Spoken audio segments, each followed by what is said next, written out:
qui ont été dépêchés par... Du 28 août au 1er septembre 2023, c'est la période retenue pour la prochaine rencontre du comité régional de l'OMS Afrique qui se tiendra au Botswana, pays hôte choisi pour accueillir l'événement. C'est ce qu'a décidé l'ensemble des participants ce vendredi 26 août, dernier jour des travaux ayant marqué la 72e session du comité régional de l'OMS Afrique. Une rencontre de 5 jours au cours de laquelle ces différents acteurs de la santé venus de tous les pays du continent africain se sont penchés sur des thématiques et sujets de premier ordre ayant trait à la santé humaine. Une grande satisfaction pour les premiers responsables de l'OMS Afrique. Nous avons discuté beaucoup de sujets pour le développement sanitaire. D'abord, la pandémie, comme nous sommes dans une pandémie de Covid-19, comment arriver à avoir la capacité, le système de santé résiliente, forte, qui peut non seulement détecter une épidémie, mais aussi continuer, malgré une pandémie, à donner de soins de santé à la population.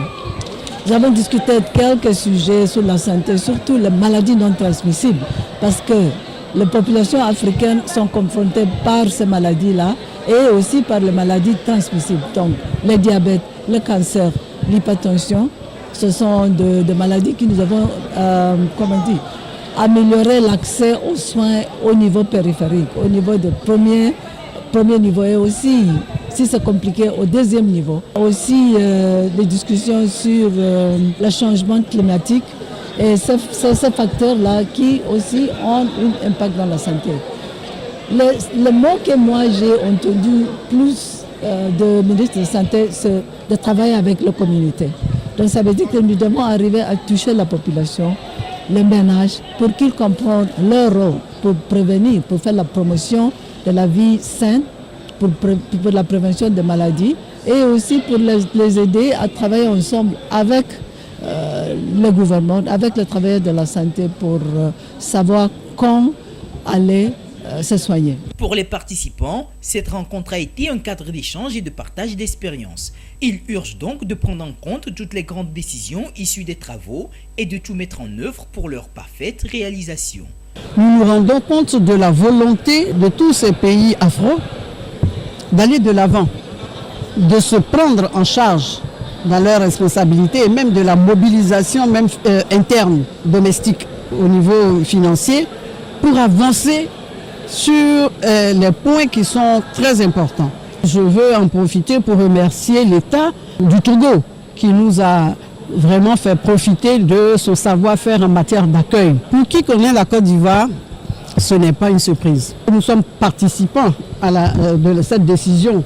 Donc nous allons mettre en œuvre ces décisions qui ont été prises. Il y a eu donc des décisions, il y a eu donc l'appel de l'Union africaine.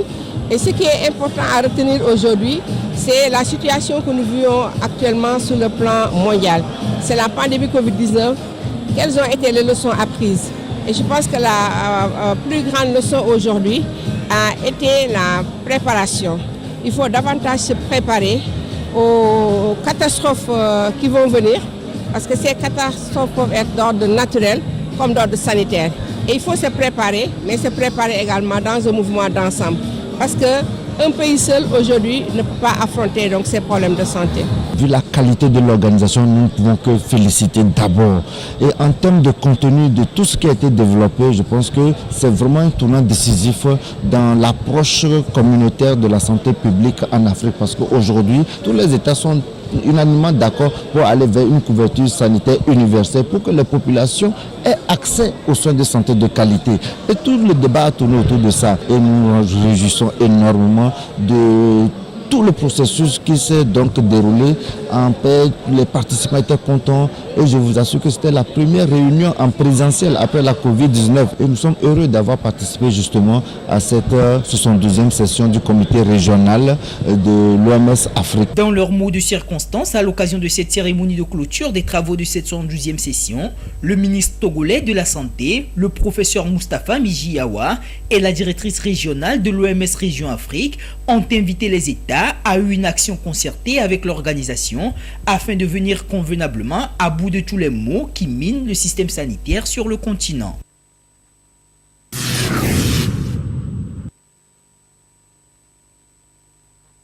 La question de la sécurité sanitaire depuis belle lurette a toujours demeuré une préoccupation dans plusieurs États africains.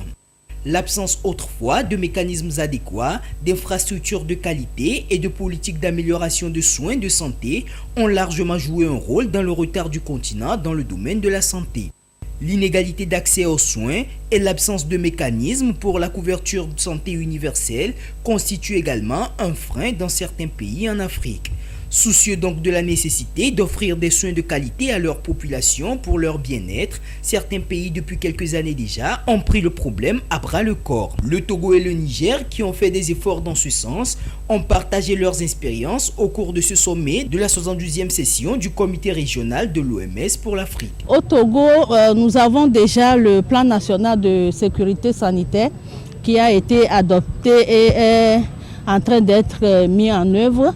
Nous avons également le plan national de préparation et de riposte multirisque avec les composantes de surveillance, de laboratoire et de traitement de prise en charge qui est déjà en cours d'être mise en œuvre. Donc nous disons que le Togo est en bonne voie pour renforcer la mise en œuvre de cette stratégie régionale. Mon pays, le Niger, nous avons mis en place plusieurs initiatives qui vont de la gratuité des soins chez les enfants de 0 à 5 ans, la gratuité de la césarienne, la gratuité de la planification familiale, la gratuité totale, que ce soit chez l'enfant, la femme, l'adulte, de la prise en charge du palu. Mais nous avons demandé à la population de contribuer à travers le recouvrement de coûts, à travers la participation communautaire, suite à l'initiative prise au Mali, à Bamako, dans les années antérieures. Mais nous avons aujourd'hui mis en place un mécanisme innovant. C'est l'Institut national d'assistance médicale pour financer la gratuité de soins, pour mettre en œuvre le processus de la couverture sanitaire universelle. Bien que des avancées aient été significatives eu égard à ces différentes initiatives, d'énormes défis restent encore à relever. La stratégie régionale pour la sécurité sanitaire et les situations d'urgence 2020 et 2030 de l'OMS Région Afrique permet aux 47 États membres de se préparer afin d'assurer une détection précoce et une réponse adéquate et rapide aux situations d'urgence sanitaire. Donc cette stratégie permettra également aux pays de mobiliser les ressources matérielles, financières et humaines pour pouvoir faire face aux urgences de santé publique. Le financement de la santé constitue le point 9 inscrit à l'ordre du jour de cette 72e session. Et elle comporte plusieurs aspects qui, si ils sont mis en œuvre, permettront de réduire ce qu'on appelle le risque financier. Le risque financier, c'est pour la population. Et pour cela, les pouvoirs publics, les partenaires techniques et financiers doivent en tout cas assurer leur contribution, assurer leur engagement par rapport à la mise en œuvre de différentes stratégies qui vont permettre de réduire les dépenses des ménages. C'est donc dans le but de renforcer davantage les systèmes de sécurité sanitaire sur le continent africain pour faire face aux différentes situations d'urgence que ces experts de la santé des États membres de l'OMS Région Afrique se sont retrouvés à Lomé. Les résultats issus de ces travaux devront permettre d'élaborer et d'adopter de meilleures stratégies en vue d'une politique sanitaire bien assise pour le continent.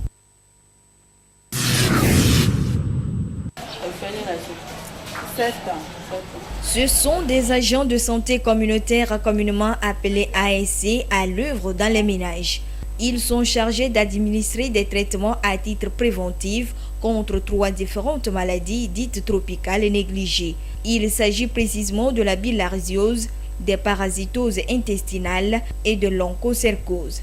Cette opération se déroule dans le cadre de la campagne annuelle du traitement de masse des maladies tropicales négligées, lancée le 23 août dernier et ce sur 12 jours sur le plan national. Les populations cibles sont définies en fonction des pathologies et du taux de prévalence. Pour Aguanivé, dans toutes les communes sanitaires, on va traiter les enfants d'âge scolaire, c'est-à-dire les enfants de 5 à 14 ans avec de l'albendazole. Lorsque nous allons aller par rapport à l'ivermectine, dans la province d'Aguanivé, nous avions seulement 3 villages endémiques à l'onchocercose qui sont dans la commune d'Aguanivé 6, où nous allons traiter les enfants d'âge scolaire, c'est-à-dire les enfants de 5 à 14 ans à l'ivermectine. Et lorsque nous allons aller voir par rapport à la schistosomiase, c'est une maladie qui fait qu'à la longue, on pisse avec le sang.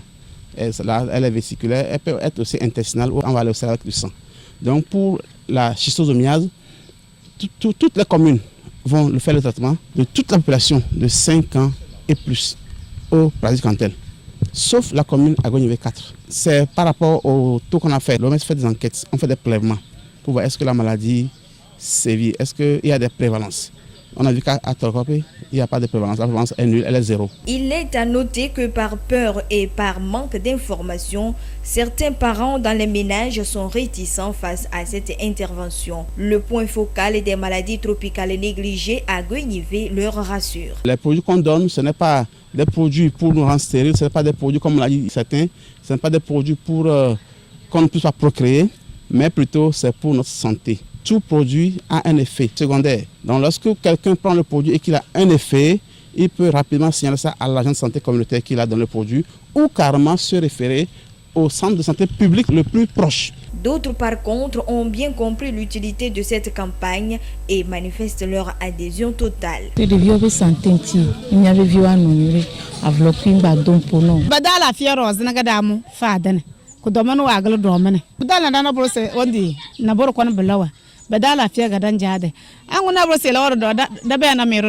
Le traitement de masse contre les maladies tropicales négligées a pour but non seulement d'éradiquer ces maladies dangereuses, mais aussi d'éviter des conséquences irréversibles sur les personnes atteintes. Des conséquences qui peuvent être d'ordre physique ou psychologique. Je prends le cas de la schistosomiase, encore appelée la bilharziose. Quelqu'un qui a ça et qu'on ne peut pas faire le traitement, donc alors ça peut conduire au cancer des vessies, ça peut conduire à la stérilité et donc des conséquences dans l'avenir qui sont irréversibles. Par rapport à l'ivermectine, l'onchocercose, comme on le dit, encore appelée la cystite des rivières. Lorsque nous sommes piqués par la mouche appelée simuli, elle nous transmet des fibrocécaires qui vont donc évoluer, migrer et un jour donc atteindre le cristallin pour nous créer ce qu'on appelle la cystite. Donc les yeux vont être bien comme ça, on ouvre, mais on ne voit rien. Et quand je prends le parasite intestinal, les jeunes métiers, nous tous on le sait. Lorsque nos enfants ont sévère, d'abord ça conduit à l'anémie, le ventre est ballonné, et au niveau de l'école, l'enfant serait un peu attardé, arriéré, parce que mentalement il y a des effets. Et à la longue, si l'enfant est anémié, l'enfant peut donc mourir. Donc c'est pour dire que toutes ces maladies-là peuvent conduire à la mort. Voilà pourquoi la participation massive des populations à ces campagnes est souhaitée. Soulignons que le traitement de masse des maladies tropicales négligées se déroule chaque année depuis 2010 et qu'à ce jour, les résultats sont encourageants. La campagne 2022 se poursuit jusqu'au 3 septembre prochain. Les résultats de la prévision de la petite saison des pluies dans le sud Togo ont été présentés aux professionnels des médias. C'était lors de la conférence de presse tenue ce vendredi au siège de la Direction générale de la météorologie nationale. La mise à la disposition de ces résultats aux médias intervient après l'atelier de validation des experts à Thiévier. Ces résultats se présentent comme suit. Les résultats sortis des travaux des experts montrent que la saison va démarrer un peu plus tard. Mais sera quand même normal. Par rapport au cumul pluviométrique, la situation pluviométrique sera normale dans le sud Togo, surtout pour les périodes du mois de septembre, octobre, novembre, dans la région des plateaux et maritimes. Mais en ce qui concerne le Grand Nord, nous allons enregistrer une pluviométrie un peu plus excédentaire, surtout au niveau de la région centrale Kara et puis des savanes. Donc, par rapport aux séquences sèches, c'est-à-dire la pause des pluies, c'est-à-dire l'absence des pluies, nous allons avoir une séquence sèche beaucoup plus longue en moyenne, en début comme en fin de saison.